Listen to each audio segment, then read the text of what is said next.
दोस्तों नमस्कार। मैं डॉक्टर के.एल. सोनकर सौमित्र आज अपने यूट्यूब चैनल के साथ ही मैं आज के तमाम जो दिख रहा है और जो नहीं दिख रहा है, दिख क्या रहा है, हम देश के विकास को देख रहे हैं। अच्छी अच्छी 4 लेन 6 लेन एर्थ लेन सड़कों को देख रहे हैं, तमाम रेलवे मार्गों को देख रहे हैं जिसमें बुलेट ट्रेन की भी गणना है, तमाम स्मार्ट सिटियों को देख रहे हैं। हुई या नहीं हुई ये तो बात अलग की है। और तमाम तरीके की सुविधाओं की स्थितियां देख रहे हैं जहां तमाम वर्ग से जुड़े हुए लोगों को सरकारी सुविधाएं मिल रही है या चुनाव में तमाम तरह के सुविधाएं देने की चर्चाएं चल रही है। कहीं हो भी रहा है और कहीं नहीं भी हो रहा है और सभी दलों के लोग कर रहे हैं। अगर कोई एक देने की बात करता है तो ढपोर संख की तरह दूसरा उसे दूना देने की बात कर रहा है। सच्चाई क्या है पार्टियों की और इस देश के आम आवाम की, वह दिमाग में उसकी ये है कि चलो ये इतना ज़्यादा सुविधा दे रहा है कि मैं इनके साथ दूं, इनकी सरकार बनाऊं,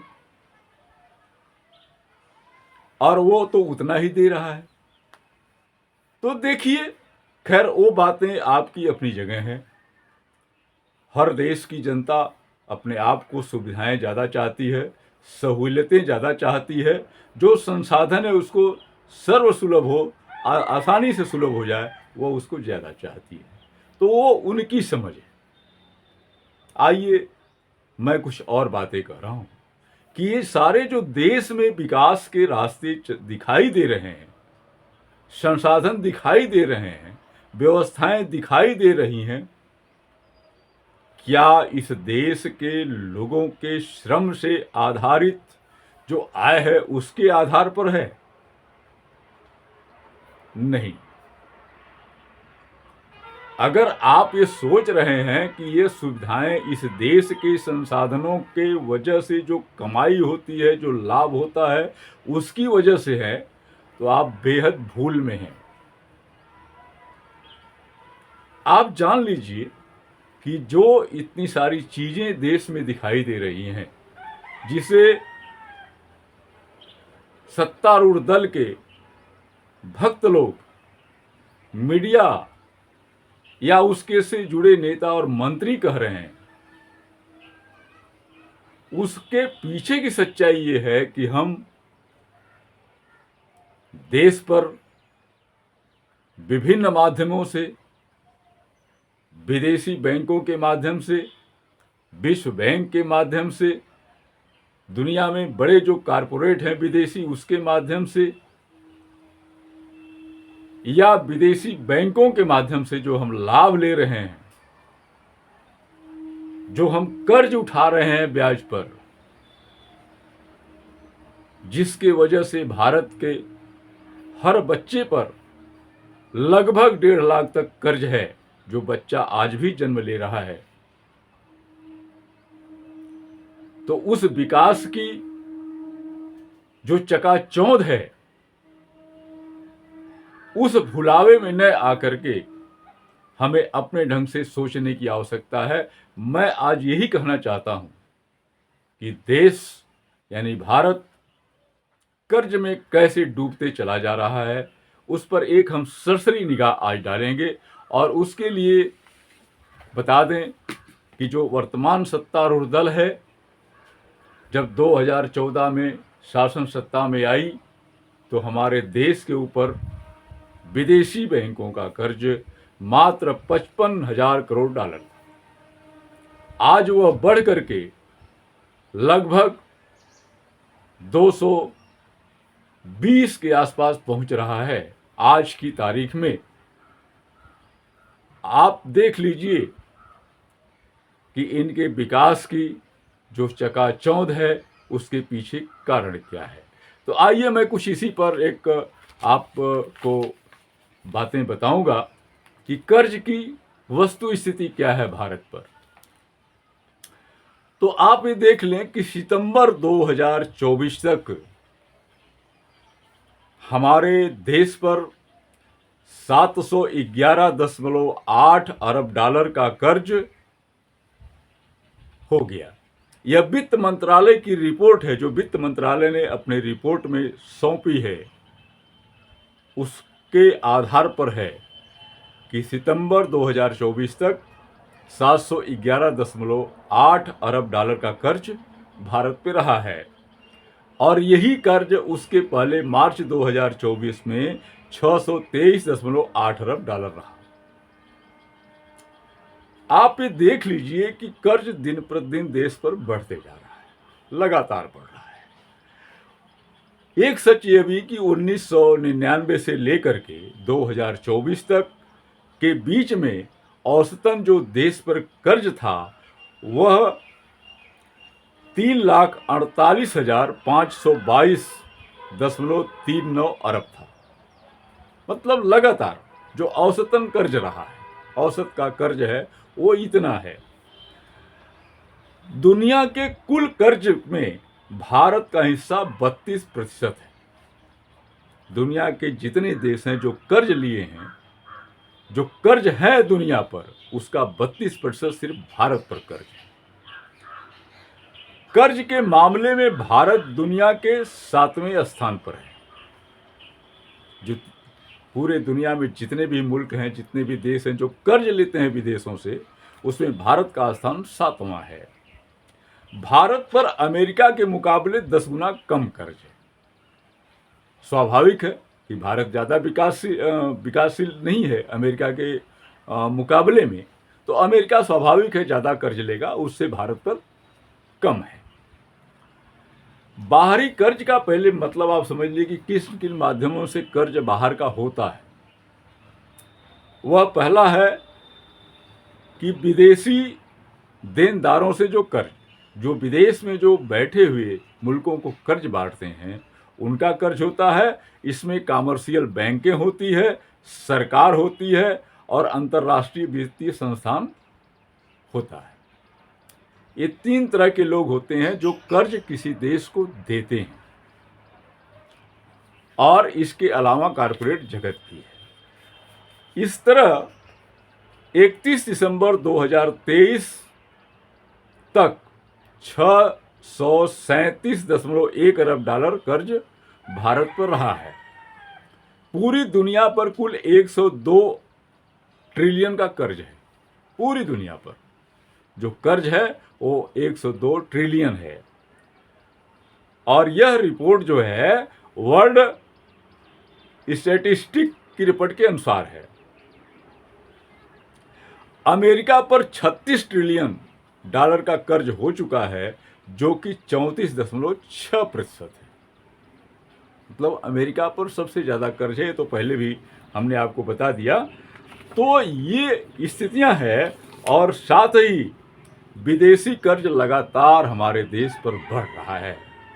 पिछले साल 2024 में मात्र 3 माह में ही 29 अरब डॉलर की बढ़ोतरी इस कर्ज में हो गई।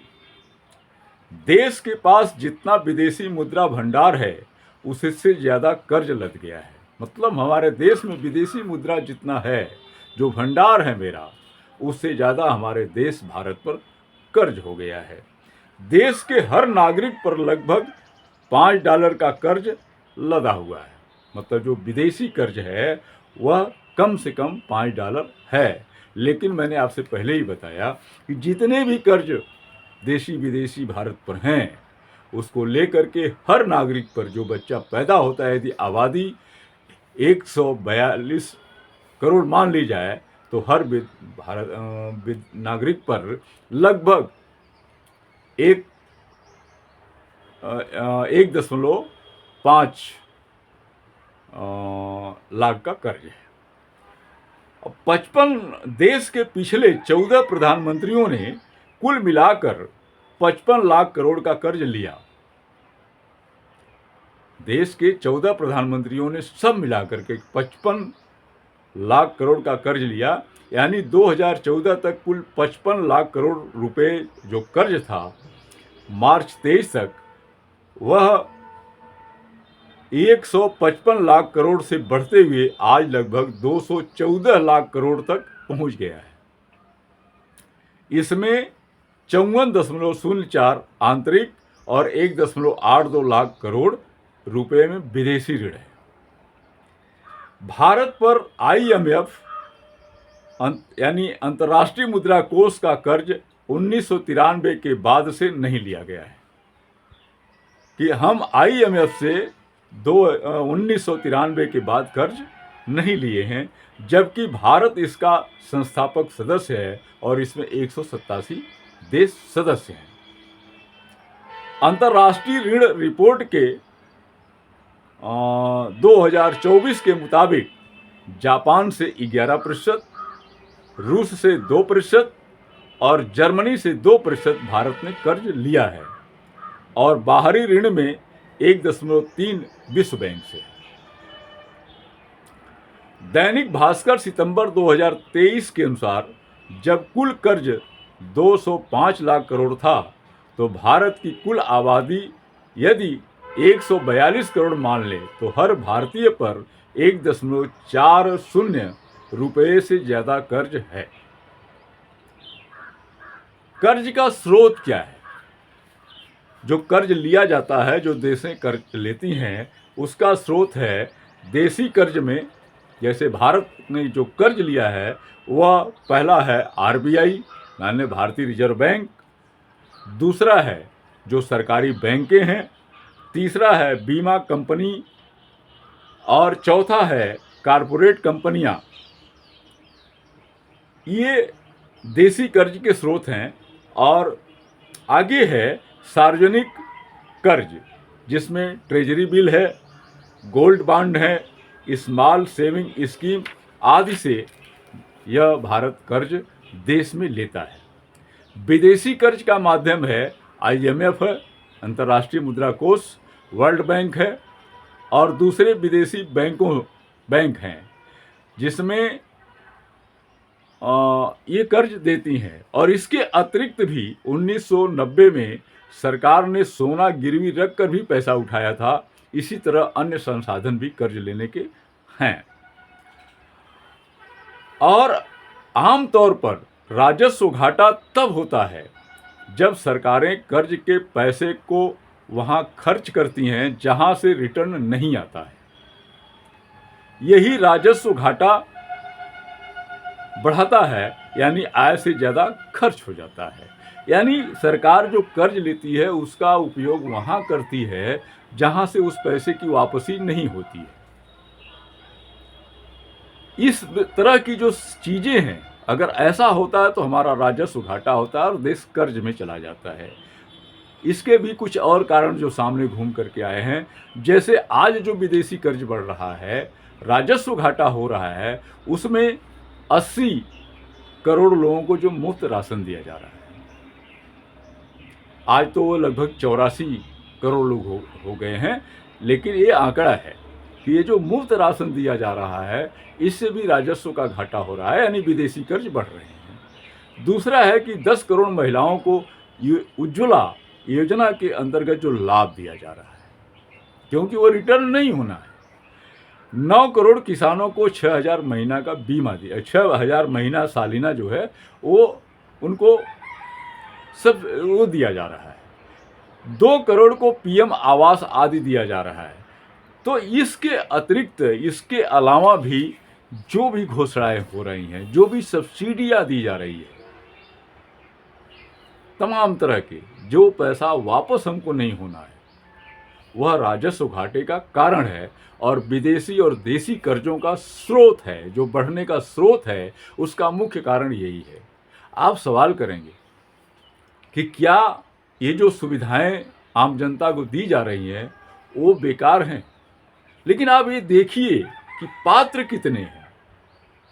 पात्रों की जांच तो हो नहीं रही है। जो प्रकार किसी भी तरीके से उस लिस्ट में अपना नाम घुसा दे रहा है, उसको ये सारी सुविधाएं मिल रही है। ज़रूरत इस चीज़ की है कि ये जो सुविधाएं बढ़ाई जा रही है, ये सुविधाएं के बरक्स लोगों को काम देने की कोशिश होनी चाहिए, रोजगार बढ़ाने की कोशिश होनी चाहिए, नौकरी देने की कोशिश होनी चाहिए, ताकि इन मुफ्त सुविधाओं को धीरे धीरे कम किया जा सके। लेकिन ऐसा मेरे देश में हो नहीं रहा है। सुविधाएं बढ़ाती चली जा रही हैं, देश कर्ज में डूबते जा रहा है, आप पर कर्ज लगते जा रहा है, और एक समय ऐसा आएगा कि कर्ज मिलना बाकी हो जाएगा और कर्ज की वापसी मुश्किल हो जाएगी। तब क्या होगा इस देश का? तब इस स्थिति में जो तमाम सारे दर्जनों मुल्क दुनिया में घोषित हो चुके हैं, क्या हम उसी लाइन पे जाएंगे? यह सोचने की विचार है। आप भी सोचिए, हम तो सोच ही रहे हैं, और इस पर सामूहिक रूप से विचार रखने और सरकार को काम देने के लिए बाध्य करने की विभिन्न माध्यमों से कोशिश होनी चाहिए कि उस पर दबाव बने, वो हमें आपको काम सौंपे, बेरोजगार न बनाए, बेकार न बनाए और बेरोजगारी और कर्ज के दलदल में न फंसाए। इसी के साथ आज इतनी ही बात। आप सभी लोगों ने गौर से सुना। आप सभी लोगों को बहुत बहुत धन्यवाद।